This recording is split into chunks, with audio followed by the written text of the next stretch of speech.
3 agresseurs avec un couteau, un géant et un chat qui voit des choses, c'est le résumé de ces 3 threads d'horreur aujourd'hui. Mais c'est un peu spécial, puisque pour ceux qui le savent déjà, j'avais développé un concept il y a quelques mois, et on reprend ce concept. Vous aurez aujourd'hui 3 threads d'horreur, mais dans ces threads d'horreur, un seul est faux. Et oui, un des threads d'horreur est un imposteur. C'est moi qui l'ai écrit et il faudra donc deviner lequel est l'imposteur. Vous pourrez donner votre réponse dès la fin de cette vidéo dans un sondage que vous trouverez dans l'onglet communauté de ma chaîne et je donnerai la réponse au début de la prochaine vidéo. Voilà, je sais que ce format avait plu à beaucoup de monde, etc. et ça permet d'interagir entre nous et moi, ça me fait un côté créatif. Donc j'espère que ça va vous plaire. Soyez attentifs aux petits détails et on est parti tout de suite pour ces 3 threads d'horreur. Venez avec moi, let's go.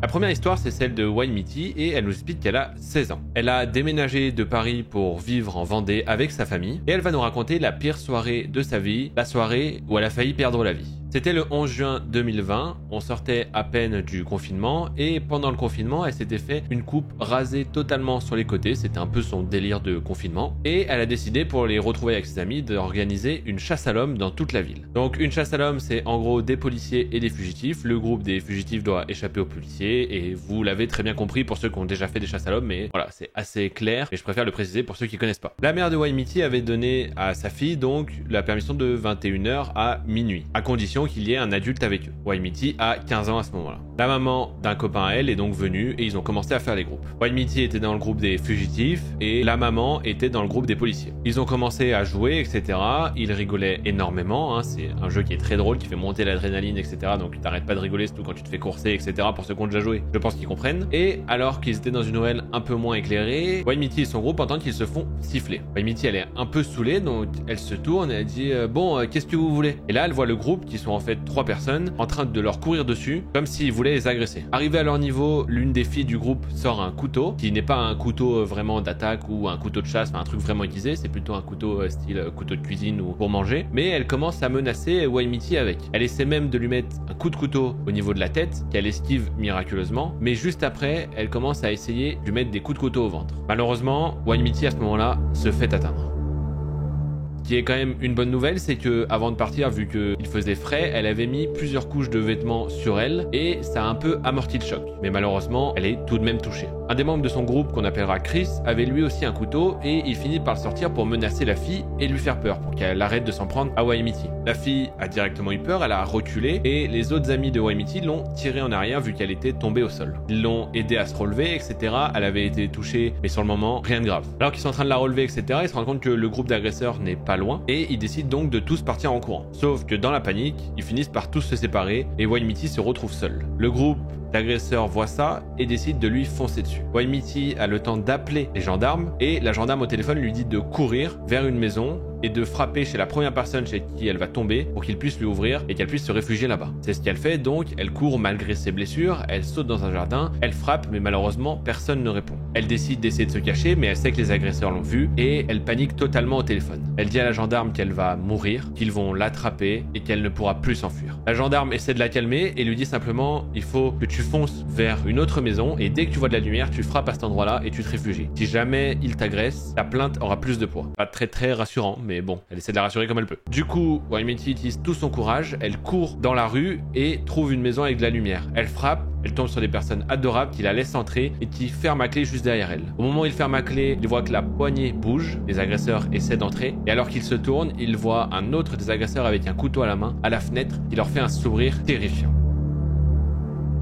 La famille qui a accueilli Wine-Mitty ne compte pas la laisser partir, ils s'enferment tous dans une chambre en attendant l'arrivée de la police. Au bout d'un moment, ils n'entendent plus aucun bruit, plus personne autour de la maison, et la police arrive, ainsi que la mère de Wine-Mitty, qui explique que lorsqu'elle a été appelée par sa fille, son monde s'est écroulé sous ses pieds. La police arrive, il n'y a plus personne, ils prennent sa déposition, etc. Et aujourd'hui, l'enquête est toujours en cours, mais Wine-Mitty a eu très chaud. Elle explique aussi qu'elle est toujours en contact avec la famille qui lui a potentiellement sauvé la vie, et qu'elle les a revus récemment, et qui lui ont demandé de ses nouvelles, etc. Bref, elle est vraiment tombée sur des personnes personne adorable. Parce qu'il arrive des fois dans ces situations où il y a des gens qui n'ouvrent même pas la porte. Tout va bien, le monde va bien. Bref, on perd pas plus de temps et on passe maintenant à la deuxième histoire.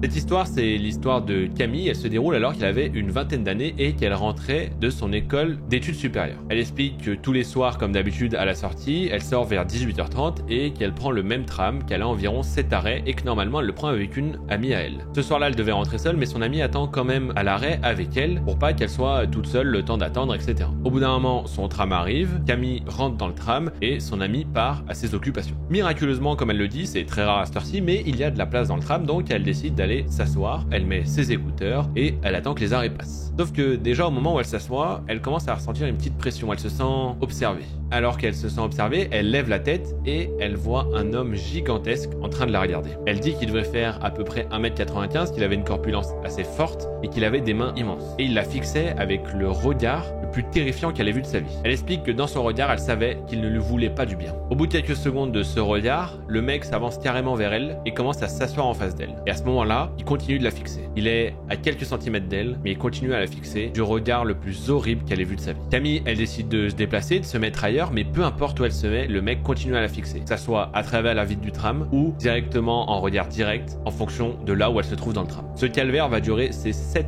stations jusqu'à ce qu'elle descende. Elle se sent très mal à l'aise et elle se sent vraiment en danger. Alors qu'elle descend, elle se dit bon, c'est derrière moi, j'ai évité un fou, un mec bizarre, et elle dit si seulement. Sauf qu'en sortant du tram, elle se retourne au bout de quelques pas et elle voit que le mec est descendu aussi et est toujours en train de la fixer avec le même regard terrifiant, mais en plus de ça, il a un sourire sur le visage. Là, Camille, elle panique totalement. Elle commence à accélérer, etc. Et elle voit que le mec derrière elle continue à accélérer lui aussi et se rapproche de plus en plus d'elle. Elle envoie un message à ses amis pour leur expliquer ce qui se passe et leur faire la description du mec. Et en même temps, elle appelle son mec à elle, qui est chez elle, pour lui dire de descendre lorsqu'elle arrive parce qu'elle a très très peur et elle lui explique aussi la situation de ce qui est en train de se passer. Alors qu'elle marche, elle se retourne encore une fois et l'homme est encore plus proche d'elle. Il est à 2 pas de l'attraper. À ce moment-là, elle rappelle son petit ami et lui dit de descendre parce qu'elle va sûrement avoir besoin de quelqu'un pour la défendre physiquement. Elle essaie de se mettre à courir et lorsqu'elle se met à courir, elle entend des pas derrière elle. Là, à ce moment-là, elle ne se retourne plus, elle court jusqu'à chez elle et elle voit son copain en bas de chez elle. Elle lui saute dans les bras et alors qu'elle se retourne, le mec n'est plus là.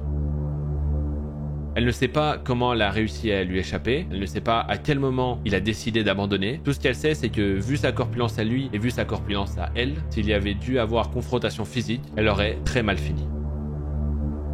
Et en effet, Camille, tu as eu très très chaud, hein, on va pas se mentir, tu as eu un très bon réflexe et heureusement que tu cours bien. Elle explique aussi qu'elle se balade toujours aujourd'hui avec une arme aussi pour pouvoir se défendre au cas où cette situation viendrait à se reproduire. Bref, on perd pas plus de temps et on passe maintenant à la troisième histoire.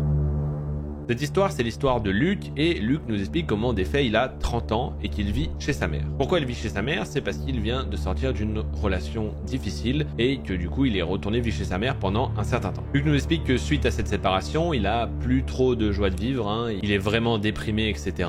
Et un point important quand même de cette histoire, hein, ce qui est le plus important même, c'est que la maison de sa mère, il a toujours pensé qu'elle était hantée. Depuis petit, il a l'impression de voir des ombres, que des choses bougent, etc. Bref, et il est très mal à l'aise avec ça. Mais actuellement, il est tellement blasé que tout ça, en vrai, il s'en fout. Et en plus de ça, comme il l'explique lui-même, maintenant il est grand et il croit plus trop à ces choses-là. Luc continue donc son histoire et nous explique que des choses étranges ont commencé à se produire dès qu'il est arrivé chez sa mère. Déjà, quand il dormait, il se réveillait souvent avec la boule au ventre à cause de la séparation qu'il était en train de vivre, qui était très difficile pour lui, je le répète. Et du coup, il se mettait souvent à pleurer en pleine nuit. Bref, il dormait très mal, mais il se mettait souvent à pleurer en pleine nuit. Et parfois, quand il pleurait, il avait l'impression que quelque chose ou quelqu'un d'autre pleurait juste à côté de lui, puisque au moment où lui arrêtait de pleurer, il avait l'impression que quelque chose ou quelqu'un, il ne sait pas, s'arrêtait aussi de pleurer juste à côté de lui, mais légèrement en décalé. Vous savez, il arrête de pleurer et hop, il entend encore une petite pleure juste derrière. Et il explique que vu la taille de sa chambre, ça peut clairement pas être de la résonance quand lui s'arrête de pleurer, etc. Il a vraiment l'impression qu'il y a quelqu'un qui l'imite. Les nuits, bref, s'enchaînent et il fait toujours des cauchemars horribles, mais surtout dus à sa séparation. Hein. Et parfois, quand il se réveille, il a l'impression d'entendre des rires autour de lui ou quelque chose qui traverse sa chambre en courant. D'un côté, ça le terrifie et d'un autre côté, il est blasé à cause de tout ce qui se passe dans sa vie, donc il s'en fout un peu et il dit lui-même que même si cette entité est dangereuse, il est à la limite de dire qu'il s'en fout totalement et qu'elle peut même le tuer. Courage à toi, Luc, tu vas te reprendre. Au bout de quelques jours, donc, il décide d'en parler avec sa mère et sa mère lui avoue ressentir les mêmes choses que lui. Elle dit qu'elle voit des tiroirs s'ouvrir parfois, etc. Qu'elle entend des pas la nuit et même la journée, mais elle dit que c'est sûrement leur imagination ou la maison qui travaille, etc. Et les tiroirs peuvent s'expliquer simplement avec des oublis. L'une des choses les plus terrifiantes qui s'ajoutent à tout ça, c'est le chat de sa mère. Vous connaissez, les chats ils aiment bien regarder dans les coins alors qu'il n'y a rien, etc. Mais le chat de sa mère le fait particulièrement souvent. Il a tendance même à souffler d'un seul coup en se retournant, comme si quelque chose le touchait.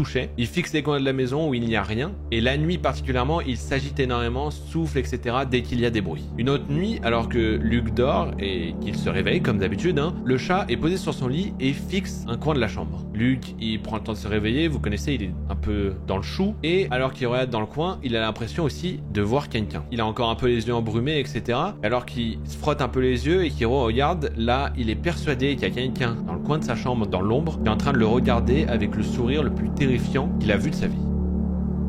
Je sais, ça fait beaucoup de terrifiant dans toutes ces histoires, mais bon, j'y suis pour rien, moi, il n'y a pas non plus 50 000 adjectifs pour expliquer à quel point ça fait peur.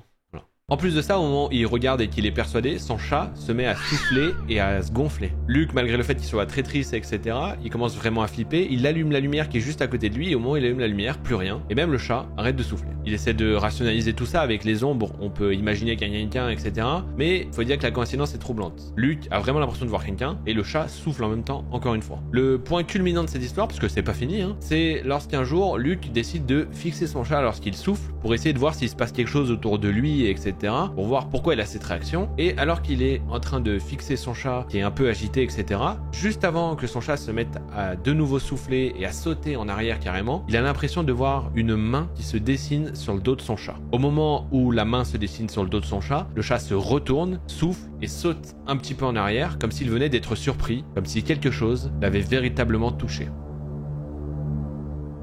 Encore une fois, malgré que Luke soit très triste, là, il commence vraiment à flipper. Ce qu'il vient de voir là, ça le fait flipper plus que tout le reste. Et moi, rien que de vous le raconter, j'ai des frissons aussi. L'histoire de Luke se termine là, il nous dit qu'il nous tiendra au courant de la suite des événements sur le Reddit. Mais pour l'instant, il sait pas s'il hallucine ou si c'est réel. Et il a même peur souvent de retourner chez sa mère. Et il cherche un endroit pour déménager car il est persuadé qu'il y a quelque chose de mauvais là-bas. Il essaie aussi, tant bien que mal, de convaincre sa mère.